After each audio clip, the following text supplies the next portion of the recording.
বাংলাদেশের জনগণ 5ই আগস্টের শেখ হাসিনার সকল অন্যায় অত্যাচারের যে বিচার সেই বিচারের রায় ইতিমধ্যে দিয়ে দিয়েছে।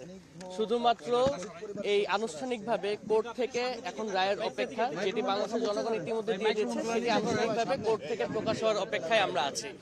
তো বাংলাদেশের জনগণ যে রায় দিয়েছে শেখ হাসিনাকে 5ই আগস্টে, সেই রায়টি আজকে কোর্টের মুখের থেকে আমরা আশা করছি। এবং শেখ হাসিনা যে অন্যায় অত্যাচার করেছে তার জন্য তাকে একবার না 1000বারও যদি মৃত্যুদণ্ড দেওয়া হয়, সেটি শেখ হাসিনার যে অন্যায় অত্যাচার আছে তার জন্য কম হয়ে যায়।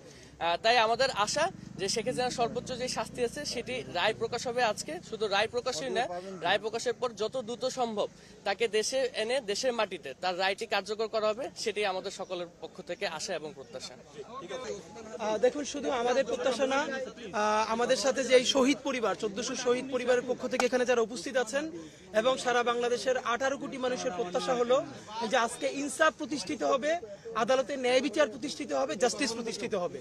আর আমরা দৃঢ়ভাবে প্রত্যাশা করি যদি আজকে ইনসাফ প্রতিষ্ঠিত হয়, ন্যায় বিচার প্রতিষ্ঠিত হয়, তাহলে ফ্যাসিস্ট খুনি হাসিনার সর্বোচ্চ শাস্তির বাইরে যাওয়ার আর তো কোনো সুযোগ নাই।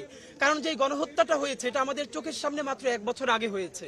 হেলিকপ্টার থেকে গুলি করে 6 বছরের শিশুর বুক ঝাঁঝরা করে দেওয়া হয়েছে, মস্তিষ্ক উড়ে গেছে মানুষের। আপনার আমি এই কথাগুলো এখন এভাবে বলছি না, কারণ আমার পাশে যারা শহীদ পরিবার আছেন ওনারা এখন এমন ভাবে ট্রমাটাইজ যেগুলো ওনারা নিতে পারবেন না। এমন কোনোভাবে হত্যার প্যাটার্ন নাই যে লাশ জ্বালিয়ে দেওয়া হয়েছে চোখের সামনে মানুষের। সুতরাং আজকে যদি আদালত সেই ইনসাফ প্রতিষ্ঠা করতে পারে তাহলে শুধু বাংলাদেশের না, পৃথিবীর বুকে বাংলাদেশের আদালত সেই নজির স্থাপন করতে পারবে পৃথিবীর কোনো ক্ষমতাশালী, কোনো অটোক্র্যাট, কোনো স্বৈরাচার, কোনো ফ্যাসিস্ট আইনের ঊর্ধ্বে নয়। এবং ভবিষ্যতে যারা বাংলাদেশ পরিচালনা করবে তাদের জন্য স্থায়ী লেসন যাবে যে যত ক্ষমতাশালী সে হয়ে উঠুক, কোনোদিন সে বিচারের বাইরে যেতে পারবে না।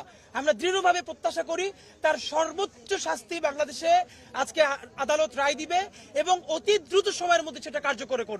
আর যদি আদালতে আমরা ইনসাফ না পাই, আমরা যদি জাস্টিস না পাই, এই শহীদ পরিবারদেরকে সাথে নিয়ে আমরা ইনশাল্লাহ আইনি কাঠামোর মধ্য থেকে যত দূর লড়াই করা যায়, তাতে যদি আমাদের জীবনও চলে যায় আমরা লড়াই চালাবো। তবে বলে রাখি ইনশাল্লাহ আমরা 2013-র মতো আমরা একটা শাহবাগ তন্ত্র কায়েম করব না। আমরা বলবো না যে বিচার মানি না, ফাঁসি চাই। আমরা বিচার চাই এবং আদালতের মাধ্যমে আমরা ন্যায় বিচার চাই।